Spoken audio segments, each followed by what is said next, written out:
Hello Freckles, and in this week's video I want to talk to you all about mileage. Mileage is a question that we get asked about quite a lot.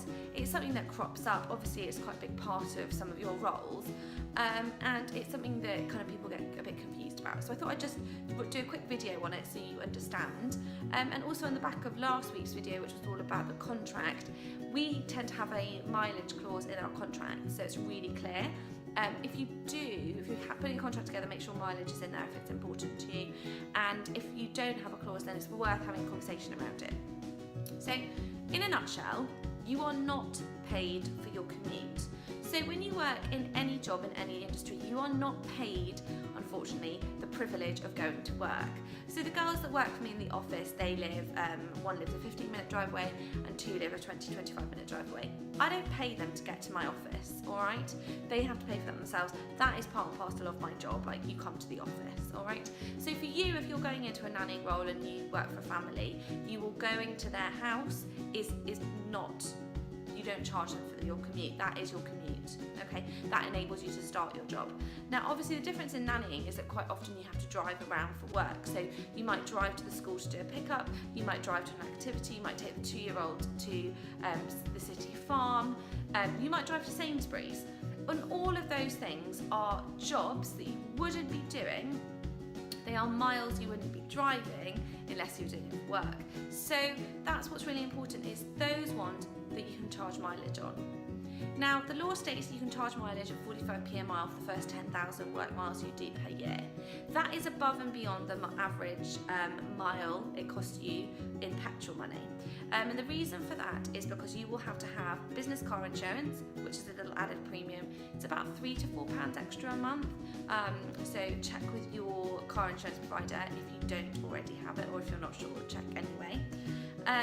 So you need to have that, and then things like wear and tear in your car, you might go through tyres more quickly. That's why the mileage rate of 45p per mile is slightly higher than the actual petrol rate.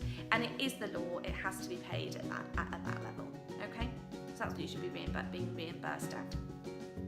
I'm going to put an example in the comment, kind of in the video information around this, because sometimes it's worth seeing what I mean. But basically, if I say, let's say I'm Jo and I work for a family, the Jones family, and my commute is 11 miles, that's fine. I drive to their house, and then anything I do from there, and then I drive from there to school, and that's 5 miles, so I can charge for that. So it's 5 miles to school, it's 5 miles back home again, and then we go out later and we go to Brownies, so that's 3 miles to Brownies and 3 miles back. That means I have done 5 plus 5 school run, 3 plus 3, 6 for Brownies, so that's 16 miles I've done, so I need to note that down, and they're going to owe me for that.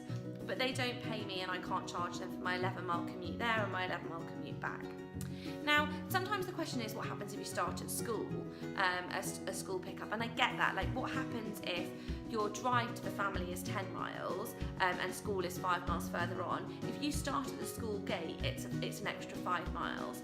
Now, I just would let that go, like that's your commute, but you could have a discussion with the family and say that, you know, normally you'd be commuting for 10 miles and then the 5 miles, you know, is extra. But just remember, like everything is a bit of give and take with it all. So it's about the big things. It's about when it's really clocking up and you're doing an extra 10-15 miles every day and ferrying around. That's what you want to be getting it back, because that's going to add the wear and tear to your car, and that's the mileage money that they do owe you, because you wouldn't be doing it otherwise. While we're on mileage, let's just quickly talk about insurance. As I've just briefly mentioned, you must have business car insurance. Business car insurance is a legal requirement. You have to have it. If you don't have business car insurance and you are driving children around as part of your job, or you are doing anything for work that isn't your commute and you have an accident, so let's say you are on your way to the school pickup and you have an accident, you are not insured if you don't have business car insurance, because you are driving to school because of your job. If you are going to Sainsbury's and you have an accident, and you're going to Sainsbury's for part of your job and you don't have business car insurance, you aren't insured. So it's not necessarily about when the children are in the car, it's about doing something that's for your role and for your job. Ring your car insurance provider, they're really helpful. As I said, it's normally an extra £3 to £4 extra per month. Tell them what you do, tell them what you're up to, give them a rough estimation of miles or duties, and they'll be able to help you out.